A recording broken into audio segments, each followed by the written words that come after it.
દુઃખદ સમાચાર સામે આવી રહ્યા છે। ભારતે વધુ એક રત્ન ખોયો છે। પૂર્વ પ્રધાનમંત્રી મનમોહન સિંહનું નિધન થયું છે। સારવાર દરમિયાન તેમનું નિધન થયું છે। તબિયત લથડતા તેમને દિલ્હી એમ્સમાં દાખલ કરવામાં આવ્યા છે। સલમાન ખુરશીદના હવાલાથી આ માહિતી સામે આવી રહી છે। જો કે એમ્સની 92 વર્ષની ઉંમરે મનમોહન સિંહનું નિધન થયું છે। વધુ માહિતી સાથે સંવાદદાતા अजय यादव जुड़ाई चुकिया है। તેમની પાસેથી સીધી માહિતી મેળવીશું। अजय, देखिए, निश्चित तौर पे अभी जो कांग्रेस के दिग्गज नेता हैं सलमान खुर्शीद, उनकी तरफ से यह स्पष्ट किया गया है कि पूर्व प्रधानमंत्री डॉक्टर मनमोहन सिंह का निधन हो चुका है। हालांकि इसके बाद अब शोक संदेश भी आना शुरू हो गया है। भूपेश बघेल जो कि छत्तीसगढ़ के चीफ मिनिस्टर थे, भूपेंद्र हुड्डा जो कि हरियाणा के चीफ मिनिस्टर है, उनकी तरफ से भी शोक संवेदना व्यक्त की गई है।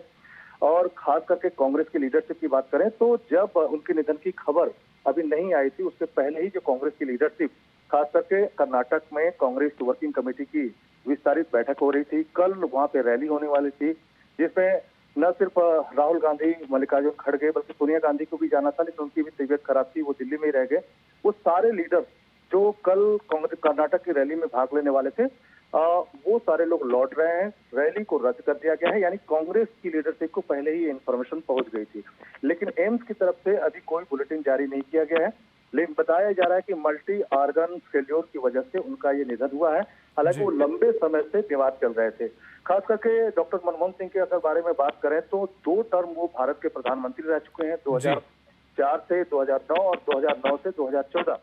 और मनमोहन सिंह के अगर कार्यकाल की अगर बात करें तो न सिर्फ इस देश के वो वित्त मंत्री रह चुके हैं, बल्कि वो आर्थिक सलाहकार भी रहे हैं, आरबीआई के गवर्नर भी रहे हैं।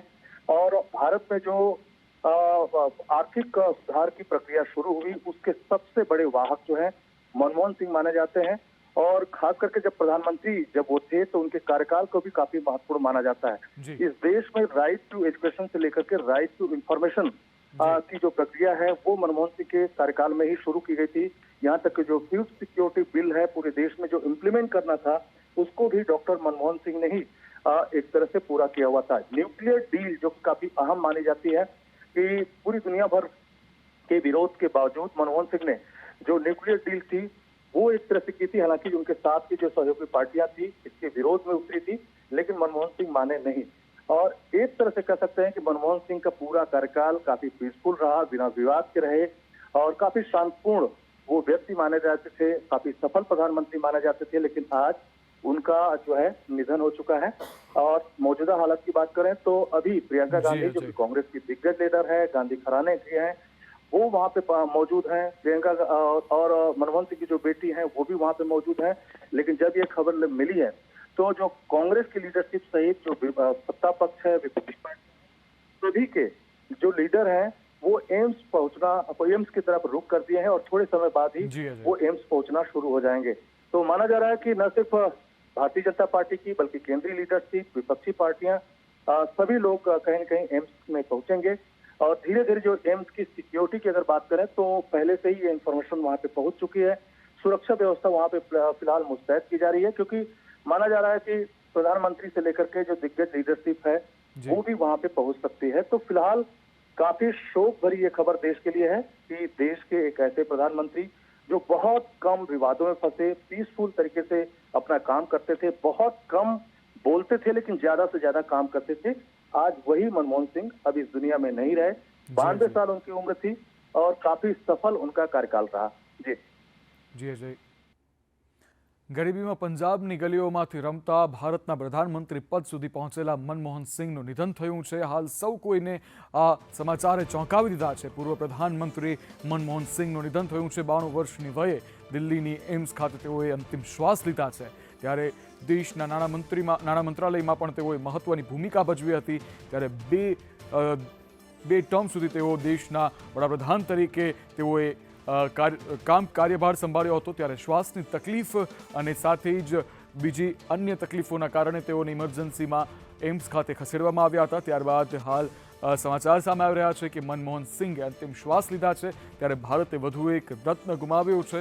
ત્યારે એમ્સમાં આ ખબર સામે આવતા હાલ સૌ કોઈ દેશવાસીઓમાં શોકનો માહોલ છે, સૌ કોઈ ગમગીન છે। ત્યારે તમામ જે કોંગ્રેસના નેતાઓ છે તે પણ હાલ હોસ્પિટલ પહોંચી રહ્યા છે. પ્રિયંકા ગાંધી જે છે તે હોસ્પિટલ પહોંચી ચૂક્યા છે. સાથે જ રાહુલ ગાંધી અને મલ્લિકાર્જુન ખડગે છે તે પણ દિલ્હી પહોંચી રહ્યા છે, પરત ફરી રહ્યા છે. તેઓ યાત્રા પર હતા ત્યારે તેઓ પરત ફરી રહ્યા છે. ત્યારે મનમોહન સિંહ નરસિંહા રાવ સરકારમાં દેશના નાણામંત્રી રહી ચૂક્યા હતા. સાથે જ એક આંકડાના સરતાજ તરીકે તેઓની નામના હતી. 2004માં મનમોહન સિંહે પહેલીવાર વડાપ્રધાન તરીકેનું કાર્યભાર સંભાળ્યું હતું અને 2014 સુધી તેઓ આ પદ પર નિમણૂક થયેલા રહ્યા અને ત્યારબાદ તેઓ જે છે તે જોવા મળ્યા. ત્યારે વિવિધ ક્ષેત્રોમાં અનેક પ્રકારના કામ કર્યા છે. દેશ માટે તેઓએ ઘણું બધું ન્યોછાવર કર્યું છે. સાથે જ 1987માં પદ્મ વિભૂષણથી તેઓને નવાજવામાં આવ્યા હતા. એક ભારતીય અર્થશાસ્ત્રી તરીકે તેઓએ આગવી ઓળખ ન માત્ર ભારતમાં પરંતુ સમગ્ર વિશ્વમાં એક ઓળખ બનાવી હતી અને વૈશ્વિક સ્તરે ભારતનું નામ જે છે તે ભારતનું નામ ઉપર લાવનાર એવા એક મનમોહન સિંહ કે જેઓ આજે અંતિમ શ્વાસ લીધા છે. ત્યારે દેશવાસીઓના હાલ મનમાં દિલમાં એક વાત આવી રહી છે કે દેશમાં ખૂટ છે મનમોહન સિંહની. ત્યારે વધુ માહિતી સાથે અને अजय यादव संवाददाता जुड़ाई चुके हैं, તેમની પાસે સીધા જઈશું. जी अजय, देखिए अभी लेटेस्ट अपडेट की बात करें तो अब जो स्वास्थ्य मंत्री हैं जेपी नड्डा वो भी एम्स पहुंच चुके हैं और मनमोहन सिंह जिस इमरजेंसी वार्ड में एडमिट थे फिलहाल वो वहां देखने के लिए पहुंचे हैं. प्रियंका गांधी कांग्रेस की जो दिग्गज लीडर हैं वो पहले से ही एम्स में मौजूद हैं. मनमोहन सिंह की बेटी जो है वो भी एम्स में मौजूद है. लेकिन कांग्रेस की जो लीडरशिप है जो कल कर्नाटक में रैली होने वाली थी उसको रद्द करके वापस लौट रही है. उसमें राहुल गांधी, मल्लिकार्जुन खड़गे सहित ढेर सारे लीडर हैं. लेकिन जो नेताओं के एम्स पहुंचने का जो सिलसिला है वो धीरे धीरे शुरू हो चुका है. जो एम्स की जो सुरक्षा व्यवस्था है खास करके जहां से वीवीआईपी मूवमेंट होगा इमरजेंसी वार्ड के लिए वो एक तरह से काफी खाली कराया गया है, क्योंकि माना जा रहा है कि यहाँ पर प्रधानमंत्री से लेकर के बड़ी जो दिग्गज लीडरशिप है, केंद्रीय जो लीडरशिप है वो भी पहुंच सकती है, बड़े बड़े लीडर वहां पे पहुंच सकते हैं. इसलिए सबको ध्यान में रखते हुए सुरक्षा व्यवस्था भी काफी मुस्तैद की गई है. लेकिन खास करके मनमोहन सिंह के बारे में अगर बात करें तो उनका पूरा कार्यकाल काफी शानदार रहा है. काफी सौम्य नेता माने जाते थे, बिना बात के वो अपने काम पे लगे रहते थे. वो न सिर्फ देश के वित्त मंत्री रह चुके हैं जो बल्कि भारत में जो आर्थिक सुधार की प्रक्रिया शुरू हुई है उसके वे अगुवा भी रहे हैं, आरबीआई के गवर्नर रहे हैं, आर्थिक सलाहकार रहे हैं. यहाँ तक कि 1991 से लेकर 1996 तक वो भारत में जो रिफॉर्म शुरू हुए खास करके नरसिम्हा राव गवर्नमेंट के समय उसके भी वो अगुवा रहे, जबकि भारत की पहले क्लोज इकोनॉमी थी. और प्रधानमंत्री के तौर पे अगर उनके कार्यकाल की बात करें तो काफी सुनहरा उनका कार्यकाल माना जाता है. न सिर्फ फूड सिक्योरिटी बिल थे बल्कि राइट टू एजुकेशन और राइट टू इंफॉर्मेशन, ये तमाम सारे ऐसे बिल थे जो काफी चर्चा में थे. वो मनमोहन सिंह के कार्यकाल में ही लागू हुए. यहाँ तक कि देश भर में आज भी जो फूड डिस्ट्रीब्यूशन सिस्टम है उसकी अगुवाई भी कहीं न कहीं मनमोहन सिंह की सरकार में की गई. और मनरेगा जैसा भी जो प्लान था वो भी मनमोहन सिंह के सरकार में ही किया गया था. यूपीए 1 और यूपीए 2 के नाम से उनका पूरा कार्यकाल जाना जाता है. 2004 से लेकर के 2014 तक जब प्रधानमंत्री नरेंद्र मोदी इस देश में पहली बार सरकार में आए तो उससे पहले मनमोहन सिंह ही प्रधानमंत्री थे. न्यूक्लियर डील भी उन्हीं की जिम्मे जाती है कि तमाम विरोधों के बावजूद पूरी दुनिया भर में विरोध थे और साथ ही साथ भारत में विपक्षी पार्टियों के द्वारा भी मनमोहन सिंह के इस पूरे स्टेप का विरोध किया जाता था. लेकिन मनमोहन सिंह किसी भी सूरत में झुके नहीं. यहाँ तक कि समाजवादी पार्टी का सहयोग मिला, जबकि लेफ्ट पार्टियां जो कि सबसे बड़ी एलाइज मानी जाती थी यूपीए गवर्नमेंट में, उन्होंने मनमोहन सरकार से अपना समर्थन वापस लेने के बावजूद उन्होंने अपनी सरकार बनाई और न्यूक्लियर डील की. तो भारत के लिए कई सारे जो महत्वपूर्ण कदम है मनमोहन सिंह के कार्यकाल में उठाए गए. और सबसे बड़ा जो काम मनमोहन सिंह का माना जाता है जी अजय जी, आपको मैं रोकना चाहूंगा, आप जुड़े रहिएगा, हमारे साथ अपडेट्स देते रहिएगा. अमीबेन याज्ञिक જોડાઈ ચૂક્યા છે કોંગ્રેસ નેતા આપણી સાથે, તેઓ સાથે સીધી ચર્ચા કરીશું. અમીબેન, જે સમાચાર સામે આવ્યા છે ખૂબ દુઃખદ છે. પૂર્વ પ્રધાનમંત્રી મનમોહન સિંહનું નિધન થયું છે દિલ્હી ખાતે. ખૂબ જ દુઃખદ સમાચાર છે અને ભારતે એક બહુ જ મોટા નેતા ગુમાવ્યા છે જેમણે ઉદારીકરણને લીધે આજે ભારત જ્યાં આગળ વધી રહ્યું છે એ ફક્ત એમના નીતિઓને લીધે છે. અને એક one of the finest prime minister this country head અને કાયમ માટે મનમોહન સિંહજી હિસ્ટ્રીમાં અંકાઈ જશે. એટલી બધી એમણે પોલિસીઝ લાવ્યા છે જેના ફ્રૂટ, જેના ફળ અત્યારે આપણને મળી રહ્યા છે. અને એમણે જે પણ નીતિઓ કરી, જેટલી પોલિસી લાવ્યા એ ફક્ત ને ફક્ત દેશને ધ્યાનમાં રાખીને પછી એ પોવર્ટી લાઇનની નીચેથી, ગરીબી રેખાની નીચેથી માણસોને બહાર કાઢ્યા કે જે વસ્તીને પોપ્યુલેશનને એજ્યુકેશનની રાઇટ આપીને તમે જે પણ કહો જે હક આપ્યા, પણ એમની નીતિ ફક્ત અને ફક્ત દેશલક્ષી હતી અને તે પણ દેશને આગળ લઈ જવા માટે નથી. આપણે બહુ મોટા નેતાએ ગુમાવ્યા છે. One of the finest gentleman prime minister India food ever have. બિલકુલ મેં સંદેશ ન્યૂઝ સાથે જોડાવા બદલ આભાર આપનો. વધુ માહિતી સાથે हमारा चैनल हेड प्रशांत नेमा जुड़ चुकिया है, તેમની સાથે बात કરીશું. प्रशांत जी, ये अभी खबर सामने आई है, बहुत दुखद खबर सामने आई है, प्रधानमंत्री पूर्व प्रधानमंत्री जो है उनका निधन हुआ है. निश्चित रूप से ये काफी दुखद खबर है और एक तरीके से यदि कहा जाए तो भारत को एक नई दिशा देने में डॉक्टर मनमोहन सिंह का जो योगदान है वो शायद ही कभी भुलाया जा सके, क्योंकि जिस तरीके से उन्होंने फैसले लिए थे और जिस तरीके से उदारीकरण के का फैसला लेकर के देश को एकदम ही समृद्धि की दिशा में आगे बढ़ाया था, उस चीज को भुला पाना या उस चीज को किसी भी तरीके से याद ना करना आज के दिन के लिए तो मुझे नहीं लगता है कि ठीक होगा. लेकिन ये बहुत बड़ी एक दुखद खबर आज आ रही है एम्स से निकल के कि पूर्व प्रधानमंत्री मनमोहन सिंह जो हम नहीं रहे हैं. जहां तक उनके कामों का सवाल है तो आप को याद होगा कि देश को आरटीई राइट टू एजुकेशन देने वाले प्रधानमंत्री मनमोहन सिंह रहे हैं. आरटीआई जो रहा है, सूचना का अधिकार देने वाले प्रधानमंत्री मनमोहन सिंह रहे हैं.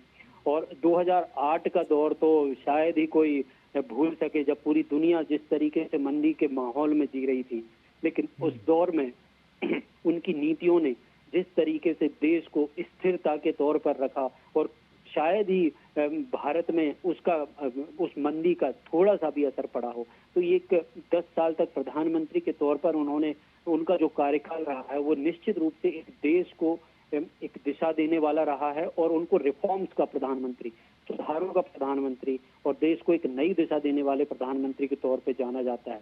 हालांकि उनको लेकर के ये कहा जाता रहा है कि वो बोलते बहुत कम थे, लेकिन उन्होंने जो काम किए हैं, जो उन्होंने हिंदुस्तान को एक दिशा दी है, जो एक गति दी है, जो एक समृद्धि दी है, जो एक प्रगति का पथ दिया है, उस पथ को उस खामोशी के साथ ही आगे बढ़ाने वाला यदि कोई किसी ने काम किया तो प्रधानमंत्री मनमोहन सिंह रहे हैं.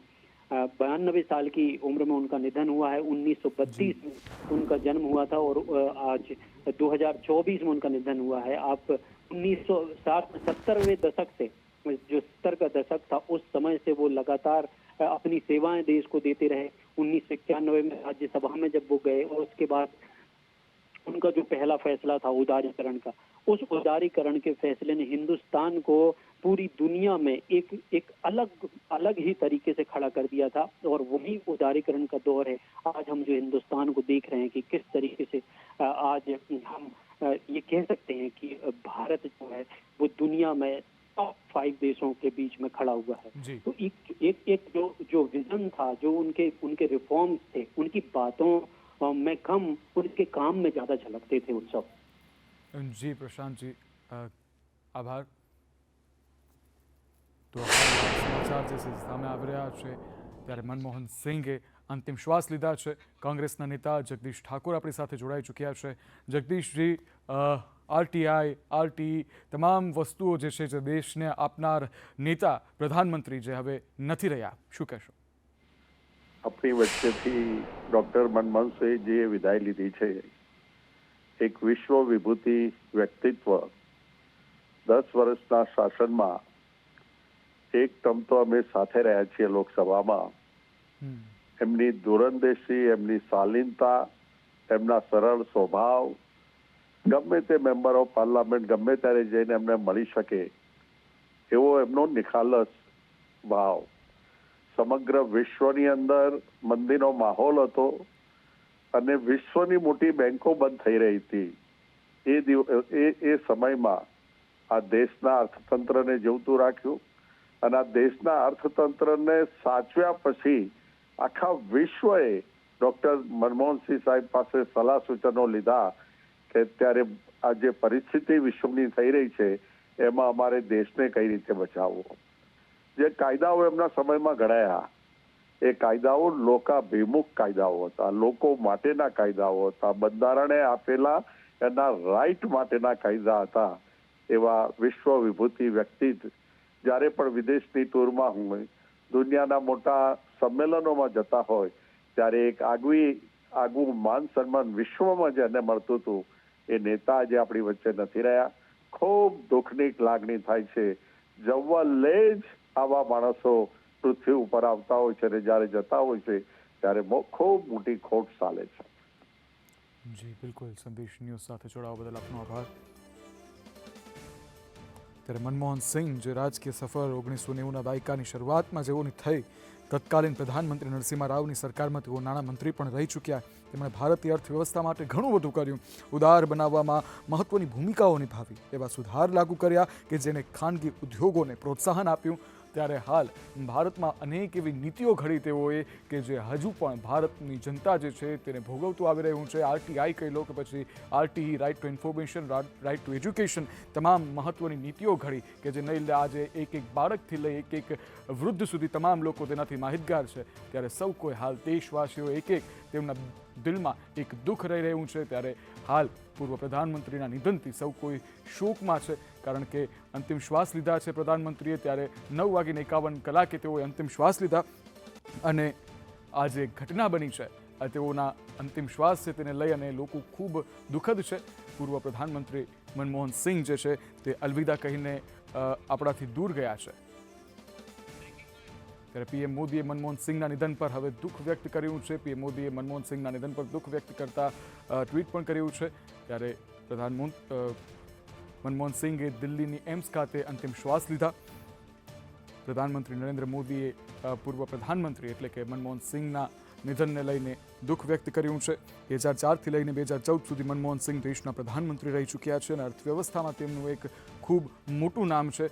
ત્યારે હાલ જે સમાચાર સામે આવી રહ્યા છે તેને લઈને મારા સહયોગી નુપુર પટેલ જોડાઈ ચૂક્યા છે, તેમની સાથે વાત કરીશું. નુપુર, એક બહુ જ મોટું દેશ માટેનું આ નુકસાન જે ઉત્સવ ક્યારે પણ આપણે ભરપાઈ નહીં કરી શકીએ, કારણ કે એ 10 વર્ષ જે આપણે જોયા છે મનમોહન સિંહની સરકારના, જ્યારે એક પ્રધાનમંત્રી તરીકે તેમણે પોતાનો કાર્યકાળ નિભાવ્યો છે, એ 10 વર્ષ ખૂબ ઘડતર માટે ખૂબ મહત્વના એ 10 વર્ષ રહ્યા છે. કારણ કે ઘણા બધા ઉતાર ચઢાવ આપણે જોયા છે. હમણાં જ જે સંદેશ ન્યૂઝ ચેનલ હેડ આપણા પ્રશાંત નિમાજીએ વાત કરી એ પ્રમાણે 2008ની એ મંદી અને એ વખતે દુનિયાના બધા જ દેશો, મોટા ભાગના દેશો ઉત્સવ કોલેપ્સ થઈ ગયા હતા અને વડાપ્રધાન મનમોહન સિંહની જ એ આર્થિક નીતિઓ હતી કે ભારત દેશ અડીખમ ઊભો હતો. ઓફકોર્સ થોડી ઘણી અડચણો સ્વાભાવિક રીતે આટલી મોટી વૈશ્વિક મંદી હોય ત્યારે આવે, પણ આપણા દેશનું અર્થતંત્ર પડ્યું નહોતું. એની સાથે સાથે મનમોહન સિંહની જે ઉપલબ્ધિઓ, સ્વાભાવિક રીતે એક એ અર્થશાસ્ત્રી, દુનિયાના પ્રખ્યાત અર્થશાસ્ત્રીઓમાંના એક મનમોહન સિંહ એટલે કોઈ પ્રશ્ન જ નથી એમની નીતિઓ વિશે. અને દેશ માટે જે પણ એમણે કર્યું છે એ આવનારા સમયની અંદર પણ ફળ આપતું રહેશે. 26 સપ્ટેમ્બર 1932ના રોજ એમનો જન્મ થયો હતો.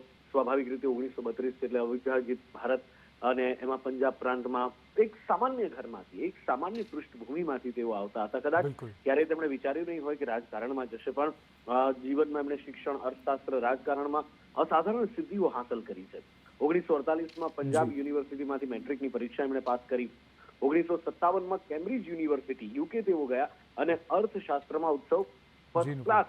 એ સમયે એ જે ડિગ્રી મેળવ્યું, ત્યાં જવું, ભણવું, એ 1957ની વાત છે. એ વખતે ફર્સ્ટ ક્લાસ ડિગ્રી એમણે મેળવી હતી. 62માં ઓક્સફોર્ડ યુનિવર્સિટીની નફિલ્ડ કોલેજમાંથી એમણે અર્થશાસ્ત્રમાં ડીફિલની ડિગ્રી મેળવી હતી. ઉત્સવ જી નુપુર, તો જે રીતે નુપુરે કહ્યું કે એક સામાન્ય પરિવારમાંથી એ ગલીઓમાં, પંજાબની ગલીઓમાંથી રમતા દેશના પ્રધાનમંત્રી સુધી પહોંચેલા મનમોહન સિંહ, જેઓ અર્થતંત્રને લઈને તેઓએ ઘણા બધા કાર્યો કર્યા છે. ભારતના સાથે જ અનેક એવી નીતિઓ આપી છે.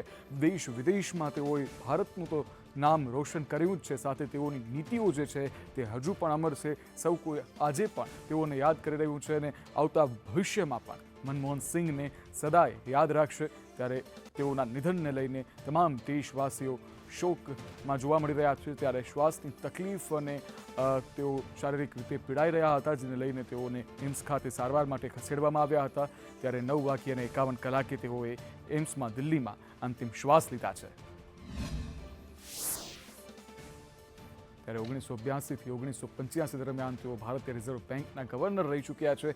કાર્યકાળની વાત કરીએ મનમોહન સિંહની તો ખૂબ લાંબો છે. ત્યારે તેઓ અનેક ક્ષેત્રે પોતાનું નામ તેઓએ રોશન કર્યું છે. સાથે જ ન માત્ર પોતાનું પરંતુ દેશનું નામ જે છે તે રોશન કર્યું છે. દેશ વિદેશમાં આંકડાના સરતાજ તરીકે એમને ઓળખવામાં આવતા હતા. અર્થશાસ્ત્રમાં તેઓ એક તેમની રુચિ જે છે તે અર્થશાસ્ત્રને લઈને તેઓએ ઘણા બધા કામ કર્યા છે. 1991માં દેશની સામે આવેલા ગંભીર આર્થિક સંકટને ઓછું કરવામાં પણ તેમણે મહત્વનો જે રોલ છે તે નિભાવ્યો છે. માનવામાં આવે છે કે તેમની નીતિઓએ તેમની પ્રતિષ્ઠાને ખૂબ મજબૂત કરી છે. કહેવાય છે કે મનમોહન સિંહ બોલતા ખૂબ ઓછા હતા, પરંતુ તેમનું ઓછું બોલવું એ એવું નથી કે ન બોલતા, પરંતુ તેઓનું જે કામ છે, તેમની કામગીરી, તેમના નિર્ણયો છે તે તેમના શબ્દો કરતાં વિશેષ હતા.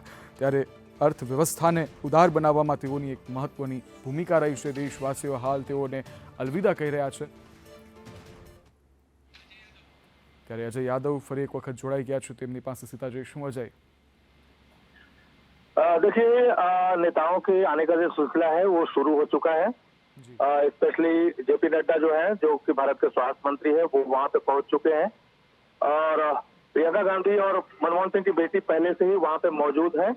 और जैसे ही लोगों को खबर मिली, न सिर्फ शोक संवेदना लोगों की तरफ से व्यक्त की जा रही है, बल्कि देश में एक शोक की लहर भी है. और उसका सबसे बड़ा कारण यही है कि मनमोहन सिंह का जो पूरा काम करने का तरीका था वो अमूमन सभी को पसंद था.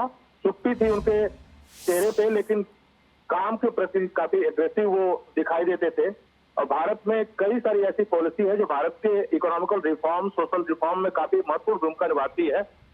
वो उसको इम्प्लीमेंट करने में मनमोहन सिंह की सबसे बड़ी भूमिका थी. और खास करके भारत को लिबरलाइजेशन के दौर में, यानी आज भारत जैसे पूरी दुनिया के बाजार से कनेक्ट होता हुआ दिखाई देता है, उसमें सबसे बड़ी भूमिका मनमोहन सिंह की मानी जाती है.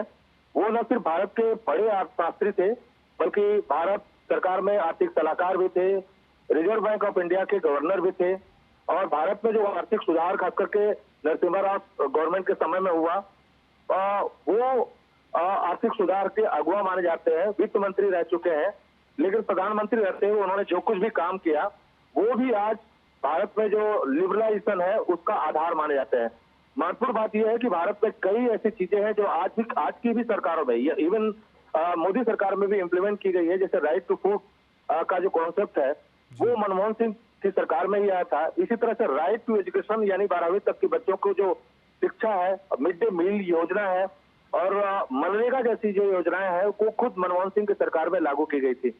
और आपको याद होगा कि जब न्यूक्लियर डील की का स्टैंड या फैसला लेने की बात मनमोहन सिंह की तरफ से की गई, तो जो लेफ्ट पार्टियां हैं जिसकी मनमोहन सिंह की सरकार में सबसे ज्यादा संख्या थी, मौजूदगी थी, 72 के करीब वो आंकड़ा था लेफ्ट के सांसदों का, उन्होंने अपना समर्थन न्यूक्लियर डील के मुद्दे पे वापस ले लिया था. लेकिन मुलायम सिंह तब समर्थन में वापस आए गए थे और न्यूक्लियर डील का उन्होंने समर्थन किया था. और आज जो दुनिया का विरोध जताते हुए मनमोहन सिंह ने न्यूक्लियर डील की थी, वो भी एक महत्वपूर्ण स्टेप के तौर पे माना जाता है. तो आज वही मनमोहन सिंह जो है अब इस दुनिया में नहीं है. और खास करके भारत में जो आज आर्थिक तरक्की देखने को मिल रही है, कहीं ना कहीं उसकी आधारशिला चाहे वित्त मंत्री के रहते हुए चाहे प्रधानमंत्री रहते हुए मनमोहन सिंह ने रखी है. तो जब से ये खबर फैली हुई है, नेताओं के आने का सिलसिला शुरू हो चुका है और सुरक्षा व्यवस्था भी एम्स की काफी कड़ी की गई है. जी अजय, जुड़े रहिएगा, आप हमारे साथ अपडेट्स देते रहिएगा. हाल प्रशांत नेमा चैनल हेड जोड़ाई चुक्या है संदेश न्यूज़ना. प्रशांत जी, देखिए, जहाँ तक मनमोहन सिंह की बात है तो आज पूरा देश जो है अब उन्होंने श्रद्धांजलि देख रहा है. और जिसने भी इस वक्त अपना टीवी चैनल, टीवी सेट चालू किया होगा तो एक सदमे की तरह, एक झटके की तरह जो है वो इस दुखद खबर को निश्चित रूप से वो ले रहा होगा.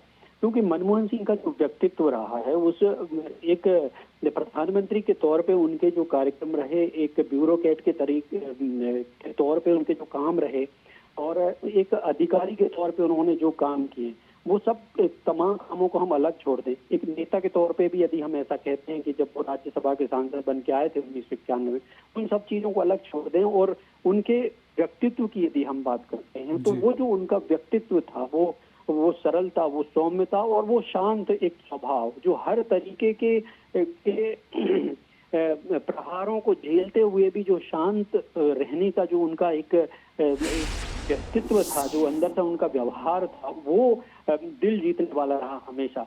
और एक बात बहुत खास इसमें रही है कि उन्होंने तमाम तरीके के ये चुनाव प्रचारों में भी हिस्सा लिया अपने दौर में, लेकिन एक बात उनके भाषणों की बहुत खास रहती थी कि कभी उन्होंने किसी को नीचा दिखाने की बात नहीं कही।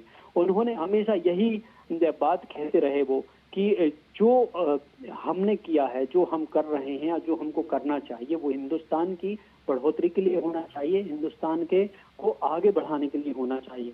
ये एक विजन होता है। एक अर्थशास्त्री के तौर पे, एक रिजर्व बैंक के गवर्नर के तौर, उनकी भूमिकाओं को आप देखिए, उनकी भूमिकाओं को आप समझिए, कहाँ कहाँ उन्होंने काम किया, कितने तरीके के तो उन्होंने विभाग संभाले, रिजर्व बैंक को उन्होंने संभाला, फिर वो राज्यसभा के सांसद बने, आर्थिक सलाहकार रहते हुए उन्होंने काम किए, और फिर प्रधानमंत्री के तौर पे तो तमाम तरीके के काम उन्होंने देश के लिए करे। और ये योगदान है, ये बहुत बिरले लोगों के लिए, बिरले लोग ही ऐसा करते हैं, बहुत कम लोग ऐसा करते हैं जिनकी एक पूरी भूमिका होती है, जिनकी एक पूरी जिंदगी होती है, जो अपने देश के लिए समर्पित होती है। तो ये जो काम थे, ये जो जज्बा था एक काम करने का, वो मनमोहन सिंह का रहा है। और यही वजह है कि आज पूरा देश जो है वो श्रद्धांजलि दे रहा है, और इस खबर पर स्तब्ध भी है, सदमे में भी है, दुख में भी है, लेकिन आज याद कर रहा है कि मनमोहन सिंह के उन कामों को, जिनकी वजह से आज दुनिया में भारत जो है एक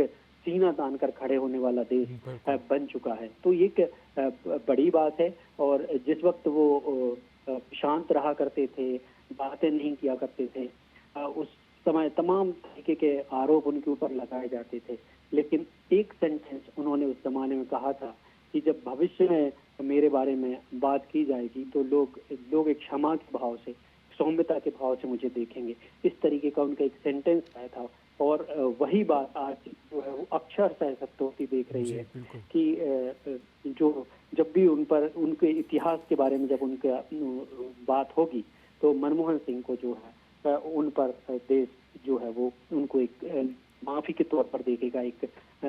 मुझे एग्जैक्ट सेंटेंस इस वक्त याद नहीं आ रहा है, लेकिन वो जो सेंटेंस मैं उसको समझ पा रहा हूँ जितना, वही सेंटेंस जो है पिछले कुछ समय से बिल्कुल चरितार्थ होता हुआ दिखाई दे रहा है। तो इस वक्त जिस तरीके से एम्स में जमावड़ा लोगों का बढ़ चुका है, और शशि थरूर ने जिस तरीके से इस बात की को कहा है कि वो बहुत एक विजनरी लीडर को देश ने आज खोया है, और तमाम लोग वहाँ पहुँच रहे हैं। थोड़ी देर में राहुल गांधी वहाँ पहुँचने वाले हैं, मल्लिकार्जुन खड़गे भी पहुँचने वाले हैं, जेपी नड्डा वहाँ पहले से मौजूद हैं, प्रधानमंत्री नरेंद्र मोदी ने ट्वीट किया है, अपनी तस्वीरों के साथ उन्होंने ट्वीट किया। तो आप एक सम्मान देख सकते हैं कि किस तरीके का मनमोहन सिंह का एक रुतबा रहा है, किस तरीके से देश को उन्होंने एक अपने समर्पित भाव से एक न केवल सेवा की है, बल्कि देश को एक नए आयाम की ओर आगे बढ़ाया। जी प्रशांत जी।